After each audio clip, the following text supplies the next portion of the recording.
오늘 이 오전 시간에 하나님의 말씀을 사모하여 주의 말씀 앞으로 오신 우리 모든 성도님들을 주님의 이름으로 환영하고 축복합니다. 오늘 우리가 함께 나눌 말씀은 시편 138편 1절에서 8절까지입니다.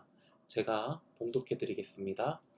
내가 전심으로 주께 감사하며 신들 앞에서 주께 찬양하리이다. 내가 주의 성전을 향하여 경배하며 주의 인자하심과 성실하심을 인하여 주의 이름에 감사하오리니 이는 주께서 주의 말씀을 주의 모든 이름 위에 높게 하셨음이라.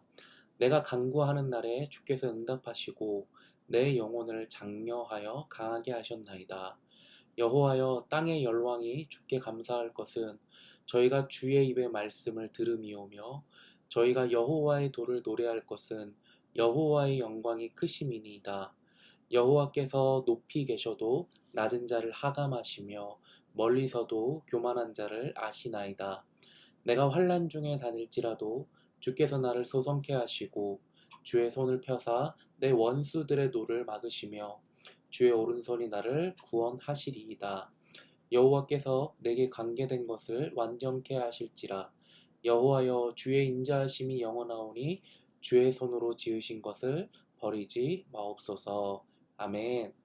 오늘은 영혼이 강해지는 기도, 영혼이 강해지는 기도, 이런 제목을 가지고 함께 말씀을 나누기를 원합니다. 하나님께서는 하나님의 자녀인 우리가 기도하기를 원하십니다. 그래서 성경을 살펴보면 쉬지 말고 기도하라, 구하라, 찾으라, 두드리라, 부르짖으라, 이와 같이 기도를 강조하는 구절을 쉽게 찾아볼 수가 있습니다. 특별히 성경은 고난 중에 신자인 우리가 기도할 것을 요구합니다.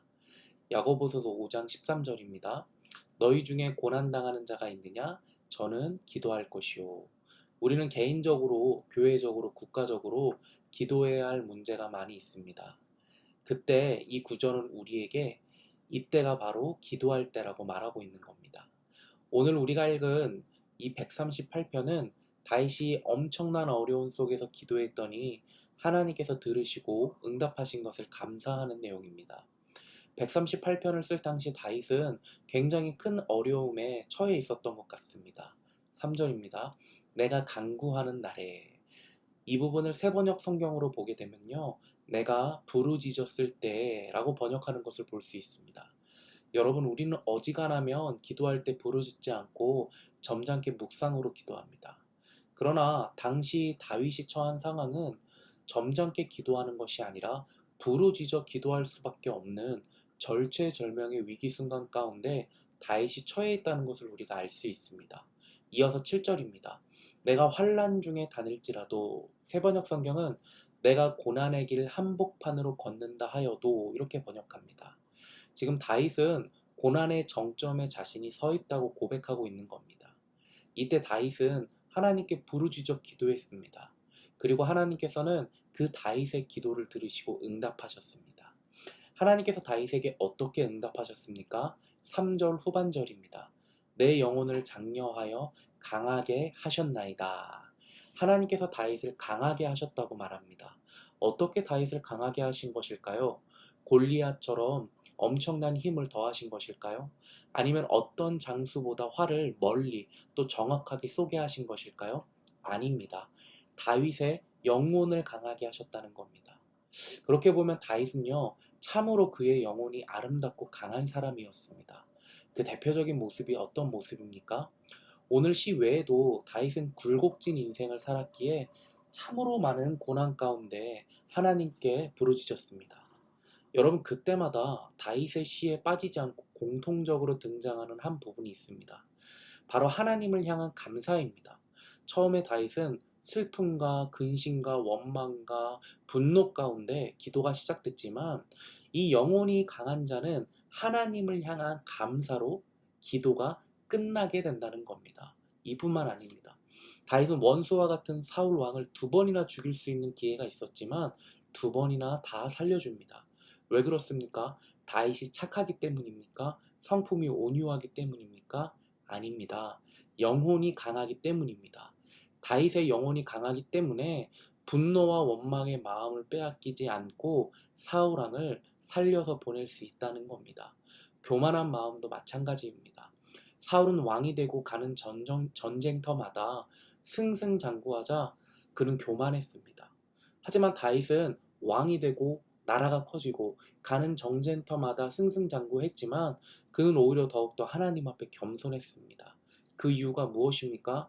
그는 기도의 자리를 떠나지 않았고 그 기도의 자리에서 영혼이 강해지는 하나님의 은혜를 받았기 때문입니다. 오늘 아침을 말씀으로 시작하는 이 예배를 들으시는 분들 정도라면 기도하지 않으시는 분은 없다고 생각을 합니다. 그런데 우리가 이 아침에 생각할 점은 다윗의 기도는 이렇게 능력이 있는데 왜 우리의 기도에는 다윗의 기도처럼 능력이 나타나지 않냐는 겁니다. 한국교회를 살리는 기도 습관 중에 주여 삼창이 있습니다. 기도를 시작할 때 주여를 3번 외치고 기도하면 기도에 집중이 잘 되고 기도줄도 더 잘 잡히고 기도에 유익이 되는 부분이 많이 있습니다. 그러나 역설적으로 한국교회는 주여 삼창 때문에 기도가 약해졌다고 할 수 있습니다. 우리는 주여 삼창을 외치면서 마치 100m 달리기 선수가 경주하듯이 하나님께 우리 안에 있는 모든 근심과 염려와 걱정을 다 쏟아놓습니다. 그래도 우리 하나님께서는 당신의 자녀의 신음소리 하나도 기도소리 하나도 외면하지 않으시는 분이시기 때문에 귀를 기울여 다 들어주십니다. 그런데 한 가지 아쉬운 점이 있습니다. 그렇게 주여를 외치며 열정적으로 쏟아놓고 이제 좀 하나님께서 말씀하시려고 하면 오늘 기도 끝 하고 우리가 벌떡 일어나서 집으로 돌아간다는 겁니다. 목사인 저도 예외가 아닙니다. 이상하게 급한 일도 없는데 너무나도 빨리 기도의 자리에서 일어난다는 겁니다. 그러니 우리의 기도가 다윗의 기도처럼 능력이 있을 수 있겠습니까? 다윗은 온종일 침상을 눈물로 띄울 만큼 기도했다고 성경은 기록합니다. 밤새도록 하나님과 기도를 통해서 깊은 교제를 나눈 것입니다.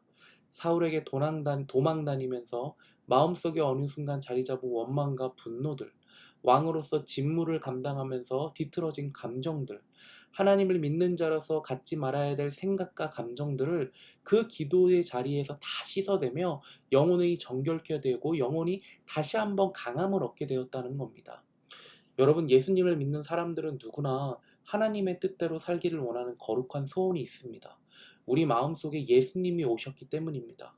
그런데 실제로 우리의 삶은 너무나도 많이 안타깝게도 육신의 정욕에 이끌려 살 때가 많이 있습니다. 왜 그렇습니까? 우리의 영혼이 약하기 때문입니다. 그래서 성령님께서 이끄시는 대로 우리가 살아내지를 못한다는 겁니다. 그래서 우리에게 기도가 필요합니다. 세상 속에서 더럽혀지고 때 묻은 우리의 영혼이 다시 정결케 되고 어느 순간에도 다시 일어날 수 있는 강한 영혼으로 다시 태어날 기도의 깊은 시간이 우리에게 필요하다는 겁니다. 오늘 설교는 여러분에게 기도에 대한 부담감과 짐을 지어주기 위해서가 절대 아닙니다. 오히려 우리의 짐을 가볍게 하기 위함입니다. 바라기는 이전보다 기도를 통해 우리 주님과 더 깊은 교제 가운데로 들어가심으로 우리의 영혼이 강해지는 귀한 성도인들 되시길 주님의 이름으로 축복합니다. 말씀을 맺겠습니다. 우리가 기도할 수 있다는 것은 참으로 큰 특권입니다. 히브리서 10장 19절에 이런 말씀이 있습니다. 그러므로 형제들아 우리가 예수의 피를 힘입어 성소에 들어갈 담력을 얻었나니 원래 우리는 죄인이라 하나님 앞에 나아갈 수가 없었습니다. 그러나 예수님께서 십자가의 피를 흘려주셔서 우리가 하나님께 나아갈 담력을 얻게 된 것입니다.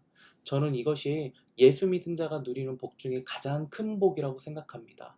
이제 우리는 언제 어디서든 하나님께 담대하게 나아가 기도할 수 있게 되었다는 겁니다. 그런데 이 큰 복을 누리기 위해서는요, 오늘 하루 우리 안에 기도의 호흡이 죽지 않도록 주의해야 합니다. 우리 안에 기도가 죽지 않도록 우리가 주의해야 한다는 겁니다. 디모데전서 2장 8절에 이런 말씀이 있습니다. 그러므로 각처에서 남자들이 분노와 다툼이 없이 거룩한 손을 들어 기도하기를 원하노라. 아멘. 왜 바울은 기도할 때 분노를 주의하고 다투지 말라고 기도하라고 권면할까요? 분노하고 다투면 우리 안에 기도가 죽기 때문입니다. 기도가 죽으면 기도하려고 자리에 앉아도 잡생각만 듭니다. 허공에 대고 중얼거린 것 같은 느낌만 듭니다. 기도가 죽었기 때문입니다. 여러분, 우리는 예수 믿고 우리의 힘으로 사는 존재가 아니라 기도로 사는 존재로 다시 태어난 줄로 믿습니다. 그래서 기도가 사는 것이 중요합니다. 그래서 우리는 오늘 하루 마음을 지켜야 되는 줄로 압니다. 부부 사이에 다툼이 있지 않도록 우리는 주의해야 합니다. 직장에서 분노의 마음을 빼앗기지 않도록 주의해야 합니다. 설사 우리가 기도를 지키다가 어떤 손해를 보더라도 심지어 화를 내지 않고 꾹 참는 우리를 바라보며 바보라는 소리를 들어도 우리 안에 기도가 사는 것이 훨씬 더 유익하고 중요하다라는 겁니다. 우리가 기도하고 싶다고 기도가 다 되는 것은 아닙니다. 기도해야 하지만 기도가 안 될 때도 생각보다 많이 있습니다. 그러나 매일 하루하루 우리 안에 기도를 지키고 살리기 위해 우리 자신이 죽을 때 우리 안에 기도의 불은 점점 더 힘을 얻고 커지게 되는 줄로 믿습니다. 그 기도의 불이 내 안에 분노, 원망, 불평, 그 모든 죄를 태우고 우리의 영혼을 강하게 하는 줄로 믿습니다. 바라기는 오늘 하루도 기도로 승리하는 귀한 성도님들 되시길 주님의 이름으로 축복합니다.